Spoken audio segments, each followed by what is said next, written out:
जय जगन्नाथ मु ज्योतिर्विद डॉक्टर भवानी शंकर महापात्र आपण मानकु भाग्यचक्र कार्यक्रम को स्वागत जनाऊँ। दर्शक बंधु भाग्यचक्र कार्यक्रम आपण मानकर भल पाइबा आपण मानकर उत्साह आपणकर कमेंट्स माध्यम आपणकर जो फोन माध्यम आम जानीपरुछु आपण माने आसी मध्य मो सहित साक्षात करुँच सारा आम कार्यक्रम रेगुलार देखुचु नियमित आपणकर दर्शक एवं आपण को कहिथिबा जो विषय बताई ज्योतिषशास्त्र संपर्कित जो आलोचना ताको आमे शुणुचु एवं निज जातक सहित रिलेटेड करी मध्य देखुचु एवं जानी पारुचु आपणकर जो प्रशंसा आपणकर जो ज्योतिषशास्त्र मध्य जानिबार उत्साह ताहा ही आम कार्यक्रम को आगक बढ़े नेबारे विशेष सफलता आनिबारे साहाय्य सहयोग करुछि।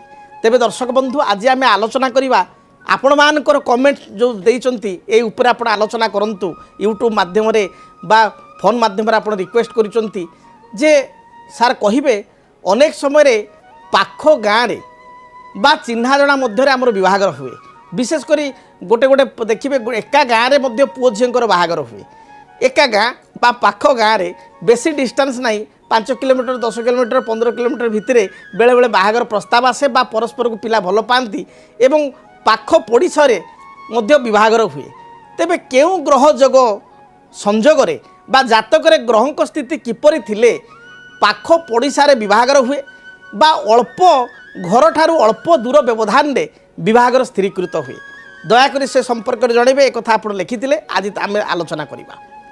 देखंतु जन्म जातक लग्नर सप्तम भाव होची विवाहर भाव चतुर्थ स्थान होची पाख पड़िशार स्थान जदि जातक मन रखितांतु सप्तमाधिपति किंबा द्वादश स्थानटी होची सुख सज्जार स्थान जो स्वामी स्त्री मध्य जो आपण कहिबे जो तांको भितरे जो सहवास जो तांको भितरे जो सेक्सुअल लाइफ लीड करे 12th हाउस जदि जातक 12th हाउस बा द्वादश भाव जहाँ कहते शज्या सुखर भाव रो अधिपति एवं चतुर्थाधिपति 4th हाउस रो लॉर्ड चतुर्थ घर मालिक एवं 7th लॉर्ड सप्तमाधिपति होची लाइफ पार्टनर सप्तमाधिपति ग्रहर जदि मालिक जदि एमानक भितर संयोग थाए अर्थात जदि 12th Lord 4th Lord and 7th Lord जदि एकत्र भाव रे 4th रे 7th रे 12th रे 11th हाउस रे किंबा लग्न रे बा फर्स्ट हाउस रे थांती ए परिस्थिति रे पाख पड़िशारे विवाहर होइथाए। आपण जदि पाख पड़िशारे विवाह करिसंती बा आपण गाँव रे गोटे गाँव रे बाहागर होईची बा पाख गाँव रे आपण बाहागर होईची ताल आपण निज जातक देखिए निश्चय 4th लॉर्ड चतुर्थाधिपति सप्तमाधिपति एवं द्वादशाधिपति सहित लग्नपतिर किंबा एमानकर परस्पर मध्य किसी ना किसी संपर्क थिबो बा जातक रे ग्रह माने परस्पर सहित दृष्टि रे बा जुति अर्थ युक्त होइकरी जातक रे निश्चय थिबे नहले पाख पड़िशा रे केबे विवाहर होई परिबो नाही।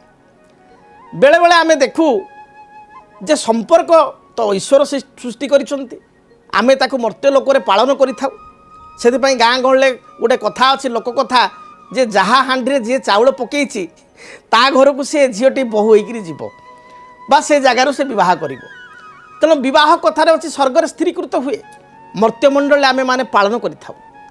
तेबे विवाह ये हूँ पवित्र बंधन विवाह विशेष रूपे अतिबाह समेव विवाह जो संपर्क एक विशेष संपर्क घरे आपण देखिए माँ पुओ मध्य भाई भौणी मध्य बापा झील मध्य आपणकर भाई भाई मध्य भाउज दियर मध्य ये जो संपर्क रही ए संपर्क गोटे नियारा संपर्क भल संपर्क किंतु दाम्पत्य सुखर जो संपर्क दाम्पत्य जीवन में जो हजबैंड वाइफ जो रिलेशन सी एमानक ठारू बहुत नियारा जो थिरे गोटे मूल मंत्र हूँ विश्वास विश्वासर रजुरे विश्वास डरी रे स्वामी स्त्री जीवन बंधा तेणु विवाहर अर्थ आम कह बी लगी हूँ विशेषण बाह अर्थ हूँ अतिबाह समस्त सहित संपर्क अतिबाहित करवा पिता पुत्र मध्य भाई भौणी मध्य भाई भाई मध्य ये संपर्क अतिबाहित होची विवाह लगिला बी अर्थ विशेषण लगिला विशेष रूप से जो अतिबाह स्वामी स्त्री संपर्क से हूँ विवाह। तेबे जड़े कलर अच्छा कॉल टी नहीं जा हेलो नमस्कार। नमस्कार कल्याणमस्तु किए कहते कौ जगार कहते आपण परिचय दिंतु भुवनेश्वर कौन साहू गीतांजलि देवी कहते कौ जगार कहते भुवनेश्वर भुवनेश्वर कहते आज्ञा क्या विषय जानापी चाहते झील विषय जाना चाहते झील ना टे कहतु स्वागतिका साहू स्वागतिका आज्ञा तांकर जन्म तारीख समय स्थान कहतु सेप्टेम्बर 22 11 15 1991 1991 सेप्टेम्बर 22 सेप्टेम्बर समयटा केतबेले कहले 11:15 दिन बेला हाँ दिन बेले आउ पोलोसरा गंजाम मेडिकल रे अच्छा गंजाम मेडिकल भुवनेश्वर रे अच्छा अच्छा आपण रोचन भुवनेश्वर किंतु मूलतः गंजाम रे जन्म होइछि ठीक अछि कोन जानिया पई चाहुचंती झियो विषय कोन जानिया को चाहुचंती सर बाहाघर किसी प्रस्ताव लोक बाहाघर तो सब विषय जो पीएचडी सरी गलानी आज्ञा गेस्ट फैकल्टी लेक्चरशिप करूची आज्ञा तार जॉबटा केबे परमानेंट हबो या कहउचंती आपण हाँ हाँ परमानेंट जॉब परमानेंट हबो एवं तार विवाह संपर्क रे प्रथमे झियोर आमे राशि नक्षत्र टिके जानिबा कन्फर्म हवा शतभिषा नक्षत्र कुंभ राशि 24/11 बिछा लग्न रविवार दिन झील जन्म ग्रहण करिछि ठीक अछि आज्ञा रविवार के आज्ञा देखंतु कुंभ राशि एवं शतभिषा नक्षत्र 24/11 जन्म समय बेलू राहु महादशा रे झील जन्म ग्रहण करिछि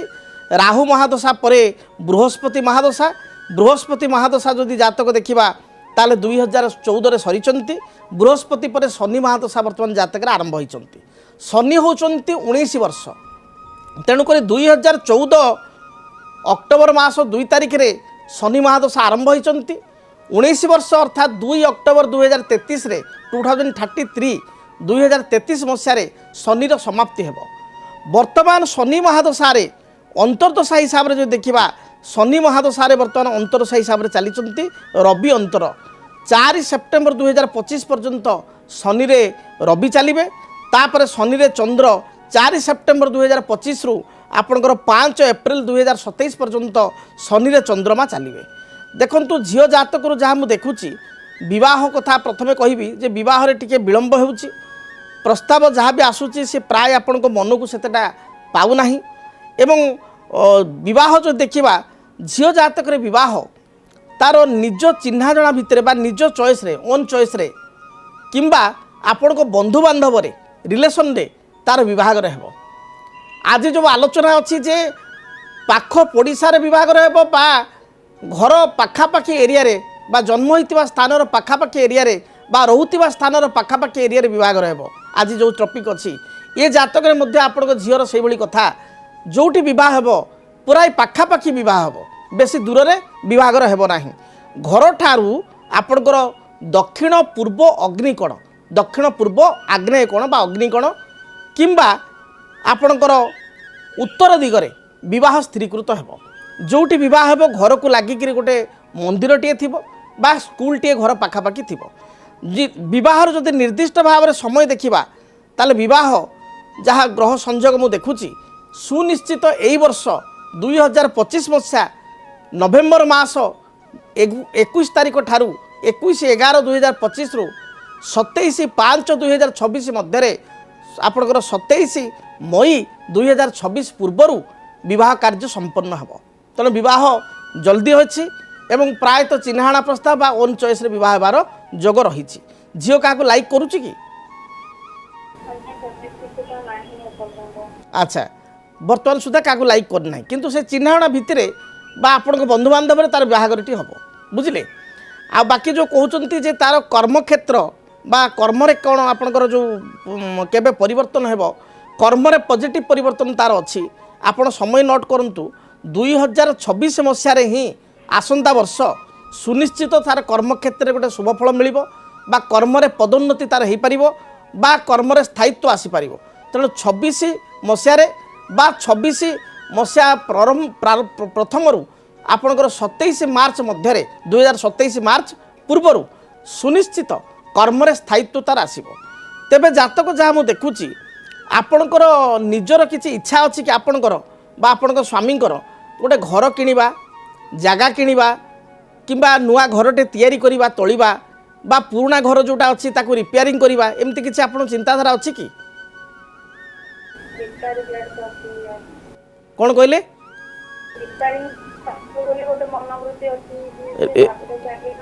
ଆଜ୍ଞା ଆଜ୍ଞା, ଟିକେ ରିପେୟାରିଂ କରିବା ପାଇଁ ଚାହୁଁଛନ୍ତି। ଦେଖନ୍ତୁ କାହିଁକି ମୁଁ ଏ କଥା ପଚାରିଲି ଯେ ଝିଅ ଜାତକରୁ ଗୋଟେ ଘର କାମ ଦେଖାଉଛି ଯାହାକି ବହୁତ ଶୀଘ୍ର ଏଇ ବର୍ଷ 2025 ମସିହା ଅକ୍ଟୋବର ପରଠାରୁ ବା ନଭେମ୍ବର ଠାରୁ 2026 ମସିହା ଏପ୍ରିଲ ମଧ୍ୟରେ ଘର କାମ ହେବା, ଘର ରଙ୍ଗ ହେବା, କିଛିଟା ଘର ରୁମ୍ ଏକ୍ସଟ୍ରା ବଢ଼ିବା, ଏଭଳି କିଛି ଗୃହ କାର୍ଯ୍ୟ ଦେଖାଉଛି ଯାହାକି ସୁନିଶ୍ଚିତ ଭାବରେ ସମାପ୍ତି ହେବ ଏବଂ ଭଲରେ ଭଲରେ ଏ କାର୍ଯ୍ୟ ମଧ୍ୟ ହୋଇଯିବ।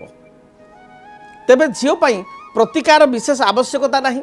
ତଥାପି ଯଦି ଚାହୁଁଛନ୍ତି ତାହେଲେ ଗୋଟେ କ୍ଷୀରକୋଳି ବୃକ୍ଷ ମନେ ରଖନ୍ତୁ, ଗୋଟେ କ୍ଷୀରକୋଳି ବୃକ୍ଷ କୁଣ୍ଡରେ ଲଗାଇ ଚନ୍ଦନ ସିନ୍ଦୁର ଦୀପ ଧୂପ ଏବଂ ଧଳା ରଙ୍ଗର ଫୁଲ ଦେଇ ଚନ୍ଦ୍ରଗ୍ରହଙ୍କ ନାମରେ ପ୍ରତ୍ୟେକ ଦିନ କ୍ଷୀରକୋଳି ଗଛ ପୂଜା କରନ୍ତୁ। ତା ସହିତ ଯଦି ପାରିବେ ଗୋଟିଏ ମାଣିକ୍ୟ, ଯାହାକୁ ଆମେ କହୁଛୁ ରୁବି, ଯେଉଁ କର୍ମରେ ସ୍ଥିରତା ପାଇଁ ଗୋଟେ ମାଣିକ୍ୟ ବା ରୁବି ଡାହାଣ ହାତ ଅନାମିକା ଆଙ୍ଗୁଠିରେ ରାଇଟ୍ ହ୍ୟାଣ୍ଡ ରିଙ୍ଗ ଫିଙ୍ଗରରେ 7ରୁ 8 ରତି ମଧ୍ୟରେ ପଞ୍ଚଧାତୁରେ କିମ୍ବା ଗୋଲ୍ଡରେ ତାକୁ ଧାରଣ କରିବା ପାଇଁ ଦିଅନ୍ତୁ। ଦେଖିବେ ଯାହା ବି ବାଧାବିଘ୍ନ ରହିଛି ଜୀବନରେ ଦୂରୀଭୂତ ହେବ। ଭବିଷ୍ୟତ ଝିଅର ବହୁତ ଭଲ ଅଛି।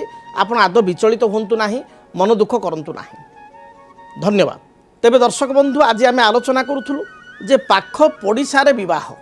ଦେଖନ୍ତୁ ଗୋଟେ ଉଦାହରଣ ସେମିତି ଆସିଲା, ଗୋଟେ ଜାତକ ସେମିତି ଆସିଲା ଯେ ପାଖ ପଡ଼ିଶା ବା ରହୁଥିବା ସ୍ଥାନ ପାଖାପାଖି ବିବାହ।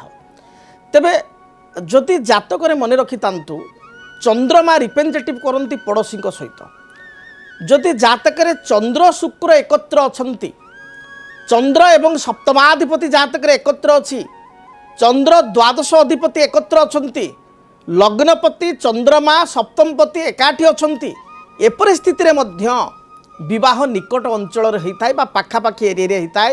ବନ୍ଧୁବାନ୍ଧବ ଭିତରେ ମଧ୍ୟ ଏଭଳି ଜାଗାରେ ସଂଯୋଗରେ ବହୁତ ଜାଗାରେ ମୁଁ ଦେଖିଛି ବିବାହର ହୋଇଥାଏ। ଏବଂ ଗୋଟିଏ ଗାଁରେ ପାଖାପାଖି ଏପରିକି ପାଖ ପଡ଼ୋଶୀ ସହିତ ବିବାହ ହେବାର ମଧ୍ୟ, ପଡ଼ିଶା 5ଟା ଘର ଛାଡ଼ି ଦେଖି ବାହାଘର ହୋଇଥିବ ବହୁତ ଜାଗାରେ, ଏଭଳି ସ୍ଥିତିରେ ମଧ୍ୟ ପାଖ ପଡ଼ିଶା ଝିଅ ସହିତ ବିବାହର ସ୍ଥିର ହୋଇଥାଏ ବା ଚିହ୍ନାଜଣାରେ ପ୍ରସ୍ତାବ ସ୍ଥିରୀକୃତ ହୋଇଥାଏ। ତେବେ ଜାତକରେ ଯଦି ଆମେ ଦେଖିବା ତାହେଲେ ବିବାହ କେଉଁ ଜାଗାରେ ହେଉଛି, ଦୂରରେ ହେଉଛି କି ପାଖରେ ହେଉଛି, ଇଏ ବେଶୀ ଇମ୍ପୋର୍ଟାଣ୍ଟ ନୁହଁ। ଗୁରୁତ୍ୱ କଥା ହେଉଛି ବିବାହ ପରବର୍ତ୍ତୀ ଜୀବନରେ ଆପଣଙ୍କ ସମ୍ପର୍କ କେମିତି ରହିବ, ବିବାହ ପରବର୍ତ୍ତୀ ଜୀବନରେ ଦାମ୍ପତ୍ୟ ସୁଖ କେତେ ମିଳିବ, ବିବାହ ପରବର୍ତ୍ତୀ ଜୀବନରେ ଝିଅଟିଏ ଘରକୁ ଆସିଲା ପରେ ଆପଣଙ୍କର ଆର୍ଥିକ ସ୍ଥିତିରେ କର୍ମସ୍ଥିତିରେ କେତେ ଉନ୍ନତି ହେବ, ଆପଣଙ୍କର ପୁଅ ଝିଅ ମଧ୍ୟରେ ମନ କେମିତି ଭଲ ମିଶିବ ପଡ଼ିବ ସ୍ୱାମୀ ସ୍ତ୍ରୀ ମଧ୍ୟରେ, ଇଏ ହେଉଛି ଗୁରୁତ୍ୱପୂର୍ଣ୍ଣ କଥା। ତେଣୁ ସେଥିପାଇଁ ମୁଁ ସଦାସର୍ବଦା କହେ ବିବାହ ପୂର୍ବରୁ ଜାତକ ମେଳକ କରିବା ନିହାତି ଆବଶ୍ୟକ। ଯଦି ଜାତକ ମେଳକ କରିବେ, এই ଜାତକ ମେଳକ ଦ୍ୱାରା ଅନେକ ରିଷ୍ଟର ଖଣ୍ଡନ ହୋଇପାରିବ। ଆମ ସହିତ ଆଉ ଜଣେ କଲର ଅଛନ୍ତି, ତାଙ୍କ କଲ୍ଟିକୁ ନେଇଯିବା। ହ୍ୟାଲୋ ହ୍ୟାଲୋ, କିଏ କହୁଥିଲେ, କେଉଁ ଜାଗାରୁ କହୁଥିଲେ, ଆପଣ ପରିଚୟ କୁହନ୍ତୁ। ତେଜସ୍ୱିନୀ ସାହୁ କହୁଥିଲି, ମୋ ବିଷୟରେ ଜାଣିବାର ଥିଲା। ତେଜସ୍ୱିନୀ ସାହୁ କେଉଁ ଜାଗାରୁ କହୁଛନ୍ତି? ଭୁବନେଶ୍ୱରରୁ କହୁଥିଲି। ଭୁବନେଶ୍ୱରରୁ କହୁଛନ୍ତି, ଆଜ୍ଞା। ତ ଆପଣଙ୍କର ନିଜ ବିଷୟରେ ଜାଣିବା ପାଇଁ ଚାହୁଁଛନ୍ତି। ଆପଣଙ୍କର ଡେଟ୍ ଅଫ୍ ବାର୍ଥ କୁହନ୍ତୁ, ଜନ୍ମ ତାରିଖ, ସମୟ, ସ୍ଥାନ କୁହନ୍ତୁ। ଭୁବନେଶ୍ୱରରେ ଜନ୍ମ, ଆଉ ମେ 30, 2005। 30 ମଇ 2005। ସରି 1995। ଆଜ୍ଞା ଆଜ୍ଞା। 1995 ମେ 30। ଆଜ୍ଞା, ସମୟ କୁହନ୍ତୁ। ସମୟ 1:05। 1:05। କ'ଣ ମାନେ ଦିନବେଳା? ହଁ ଦିନବେଳା। ଦିନବେଳା। ଜନ୍ମସ୍ଥାନ କେଉଁଠି? ଜନ୍ମସ୍ଥାନ ଭୁବନେଶ୍ୱର ମେଡ଼ିକାଲ। ଭୁବନେଶ୍ୱର ମେଡ଼ିକାଲରେ। କ'ଣ ପ୍ରଶ୍ନ ଅଛି? ଏକ୍ଜାମ ଦିଆ ହେଉଛି, କମ୍ପିଟେଟିଭ୍ ପାଇଁ ଏକ୍ଜାମ ଦେଉଛି, ସେଟା କେମିତି କ'ଣ ହେବ, ଆଉ ବାହାଘର ବିଷୟରେ ଜାଣିବାର ଥିଲା। ବିବାହ ବିଷୟରେ ଜାଣିବାର ଥିଲା। ଏଇଟା କ'ଣ ଝିଅ ଜାତକ ନା ନିଜ ଜାତକ? ଆଜ୍ଞା, ଏଇଟା ଆପଣଙ୍କ ଝିଅ ଜାତକ ନା ନିଜ ଜାତକ? ଝିଅ। ହଁ, ଆପଣଙ୍କ ଟୋନ୍ ଟିକେ ଏଜେଡ୍ ଲାଗୁଛି ନା। ଆପଣ କହିଲେ ମୋ ଜାତକ ଜାଣିବି, ବୁଝିପାରିଲେ? କନଫ୍ୟୁଜ ହେଇଗଲି ସେ କହିଲା ବେଳେ। ଆଜ୍ଞା ଆଜ୍ଞା ଆଜ୍ଞା ହଉ ଠିକ୍ ଅଛି। ଝିଅର ଜାତକ ମୃଗଶିରା ନକ୍ଷତ୍ର ଏବଂ ବୃଷ ରାଶି ହେଉଛି ଝିଅର 5/2 ଏବଂ ଜନ୍ମ ଲଗ୍ନ ହେଉଛି ଜାତକରେ କନ୍ୟା ଲଗ୍ନ। ବୃଷ ରାଶି ଏବଂ ମୃଗଶିରା ନକ୍ଷତ୍ର ଆପଣ ଜାଣିଥିବେ। ଆଜ୍ଞା ଏବଂ ତାର ଜନ୍ମ ବାର ହେଉଛି ମଙ୍ଗଳବାର। ମଙ୍ଗଳବାର ଝିଅ ଜନ୍ମ ହେଇଛି, କନ୍ୟା ଲଗ୍ନରେ ଜନ୍ମଗ୍ରହଣ କରିଛି। ପ୍ରଶ୍ନ ହେଉଛି କ'ଣ କହିଲେ, କର୍ମ କେବେ ଜବ୍ କରିବ? ହଁ ଏବେ କମ୍ପିଟେଟିଭ ପାଇଁ ପ୍ରିପେୟାର ହଉଛି, ଜବ୍ ଏକ୍ଜାମ ଦେବାକୁ ଯିବ ଆଜ୍ଞା ଯାଉଛି। ଆଉ କେମିତି କ'ଣ ହବ ଏକ୍ଜାମ ଆଉ ବାହାଘର? ନିଶ୍ଚୟ ନିଶ୍ଚୟ। ଦେଖନ୍ତୁ ତାର ଏକାଦଶ ଅଧିପତି 11th ଲର୍ଡ ଚନ୍ଦ୍ରମା, ସେ ଜାତକରେ ଭାଗ୍ୟ ସ୍ଥାନରେ ଉଚ୍ଚସ୍ଥ ଅଛନ୍ତି ଚନ୍ଦ୍ର। ରବି ବୁଧ ଚନ୍ଦ୍ର ଏକତ୍ର ଭାବରେ ଭାଗ୍ୟ ସ୍ଥାନରେ ରହିଛନ୍ତି। କର୍ମାଧିପତି ଯିଏକି ବୁଧ, ସେ ଭାଗ୍ୟ ସ୍ଥାନରେ ରହିଥିବା ହେତୁ, ରବିଯୁକ୍ତ ହୋଇଥିବା ହେତୁ ସରକାରୀ କର୍ମର ମଧ୍ୟ ଜାତକରେ ଯୋଗ ରହିଛି। ତେଣୁ ଗଭର୍ଣ୍ଣମେଣ୍ଟ ଜବ୍ ପିଲା ପାଇପାରିବ। ଯଦି ବର୍ତ୍ତମାନର ସମୟକୁ ଦେଖିବା ତାହେଲେ ଜନ୍ମ ସମୟ ବେଳକୁ ମଙ୍ଗଳ ମହାଦଶାରେ ଝିଅ ଜନ୍ମଗ୍ରହଣ କରିଛି। ମଙ୍ଗଳ ପରେ ରାହୁ 18 ବର୍ଷ 2019 ପର୍ଯ୍ୟନ୍ତ ଭୋଗ ହୋଇଯାଇଛନ୍ତି। ତାପରେ ବର୍ତ୍ତମାନ 2019 ମସିହା ଠାରୁ ବୃହସ୍ପତି ମହାଦଶା 16 ବର୍ଷ, 19 ଯୁକ୍ତ 16 ସମାନ 2035 2035 ପର୍ଯ୍ୟନ୍ତ ବୃହସ୍ପତି ମହାଦଶା ଜାତକରେ ବର୍ତ୍ତମାନ ଚାଲୁଛନ୍ତି ବା ଚଳନ ହେଉଛନ୍ତି। ଏବଂ ବୃହସ୍ପତି ମହାଦଶାରେ ଅନ୍ତର୍ଦଶା ହିସାବରେ ଯଦି ଦେଖିବା ତାହେଲେ ବୃହସ୍ପତି ମହାଦଶାରେ ଅନ୍ତର ହିସାବରେ ବର୍ତ୍ତମାନ ଚାଲିଛନ୍ତି ବୁଧ ଅନ୍ତର୍ଦଶା। 24 ଅଗଷ୍ଟ 2026 ପର୍ଯ୍ୟନ୍ତ ବୃହସ୍ପତିରେ ବୁଧ, ତାପରେ ବୃହସ୍ପତିରେ କେତୁ 30/7/27 ପର୍ଯ୍ୟନ୍ତ ଚାଲିବେ। ତେଣୁ ଆପଣଙ୍କର ବର୍ତ୍ତମାନ ବୃହସ୍ପତିରେ ବୁଧ ଚାଲିଛନ୍ତି। କର୍ମକ୍ଷେତ୍ରରେ ଯଦି ଆମେ ଦେଖିବା ପରିବର୍ତ୍ତନର କଥା, ତାହେଲେ ବର୍ତ୍ତମାନ ମଧ୍ୟ କର୍ମକ୍ଷେତ୍ରରେ ପରିବର୍ତ୍ତନ ବହୁତ ବଢ଼ିଆ ଯୋଗ ଅଛି, ସୁଯୋଗ ଅଛି। ତେଣୁ ଭଲ କର୍ମ ପ୍ରାପ୍ତି, କର୍ମରେ ସ୍ଥିରତା, କର୍ମ ହେତୁକ ଉନ୍ନତିର ଯୋଗ খুব শীঘ্র তার রহুଛି। ଆପଣ ସମୟ ଟିପି ରଖନ୍ତୁ 25 ମଇ 2025 ଅର୍ଥାତ୍ এই ବର୍ଷ 25 ତାରିଖ ମେ ମାସ ପରଠାରୁ ଆସନ୍ତା ବର୍ଷ ଆପଣଙ୍କର 17/7/2027 17 ଜୁଲାଇ 2027 ପୂର୍ବରୁ ସରି 26 ପୂର୍ବରୁ, ଆସନ୍ତା ବର୍ଷ 2026 ପୂର୍ବରୁ 17/7/2026 ପୂର୍ବରୁ ସୁନିଶ୍ଚିତ ଭାବରେ ମୁଁ କହିବି ଝିଅର କର୍ମରେ ଉନ୍ନତି ହେବ, କର୍ମକ୍ଷେତ୍ରରେ ସ୍ଥିରତା ଆସିବ, কর্ম হেতুক শুভ ফল প্রাপ্তি করব বা কিছু টেম্পোরারি কর্ম করুলে কর্ম পরমানেন্ট হয়ে যাব। এভাবে স্থিতি রয়েছে। যে কম্পিটিটিভ এক্সাম দেଉଛି এর সফলতা এই সময় মধ্যে ঝিও পাইপার। ঝিওর যা জাতক দেখুছি তার গ্রহস্থিতি অনুসারে সামান্য প্রতিকার টিকে করন্তু। বৃহস্পতি মহাদশা চালুথিবারু এবং কন্যা লগ্ন পাই বৃহস্পতি সপ্তমেশ হয়ে বাধক হইতিবারু বৃহস্পতিঙ্কর বৃক্ষ যাকে আমি কহু ব্রহ্মজ্যেষ্ঠী বৃক্ষ, गोटे ब्रह्मज्येष्ठी वृक्ष कुंडरे लगाई चंदन सिंदूर दीप धूप एवं हलदी रंगर फूल दे बृहस्पति ग्रह नाम प्रत्येक दिन झील को पूजा करने कहतु। लग्नाधिपति तथा कर्माधिपति बुद्धों गोटे मरकत मणि जहाँ आम कहू पान्ना डाहाण हाथ काणियांगुठी पिंधापी कहतु, रूपा मुद्रे धारण करूँ। देखिए जहाँ भी बाधा विघ्न रही दूरीभूत हो एवं शुभफल झील निश्चय पाइपर। फ्यूचर लाइफ पिलार बहुत भल अच्छी, आप जमा चिंता करूँ ना झील को लेकर। आ गए प्रश्न रही बहुत देखो बह जो देखा ताले बह सामान्य विलंबता रही टिके लेट हो बाहागर तथापि बह जोग 2026 मसीह सुनिश्चित भाव में बह कार्य संपन्न हो। धन्यवाद। तेबे दर्शक बंधु आम आलोचना करूँ जे जन्म जातक ग्रहंक स्थिति किपरि थिले पाख पड़िशा झील सहित विवाह होता है।